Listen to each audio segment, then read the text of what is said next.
সালেহা বেগম আমার দাদি দীর্ঘ জীবনে চলার পথে বলার পথে তার কোনো ভুল ত্রুটি আপনারা কষ্ট পেয়ে থাকলে আপনারা তাকে ক্ষমা করে দিবেন। এবং ওনারা গলায় মারছে, বুকে মারছে, পেটে মারছে, শেষমেশে ওনারা যেন উনি মরছে কিনা এটা শিওর করছে যে ওনারা হয়তো হাজবেন্ড ওয়াইফ। দর্শক, সাবেক এমপি জেলখানার গেটে তার মায়ের লাশ তাকে প্যারালালে মুক্তি দিয়ে যেতে দেওয়া হয় নাই। এদিকে পরকীয়ার জেরে একজন বর্তমানের স্ত্রী তার স্বামীকে খুন করেছেন। এটা অহরহ বাংলাদেশে ঘটেই চলেছে। তবে সবচেয়ে বড় দুঃখজনক যে কথাটি হচ্ছে, একজন সাবেক এমপি প্যারালালে মুক্তি পেলেন না, জেলখানার গেটে তার মাকে শেষ দেখাটা দেখতে হলো।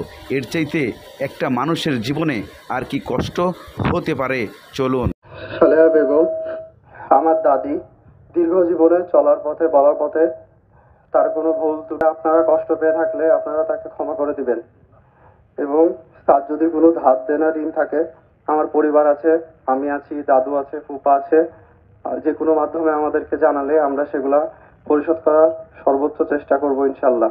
5 তারিখ বৃহস্পতিবার লক্ষ্মীপুর ভাটাপাড়া 40-এ একজন লোক বাসায় ঢুকছে, ঠিক আছে, বাসায় ঢুকে এখান দিয়ে সিঁড়িতে 5 তলা উঠছে, উঠে ভিকটিম যিনি থাকে আর কি 5 তলায়।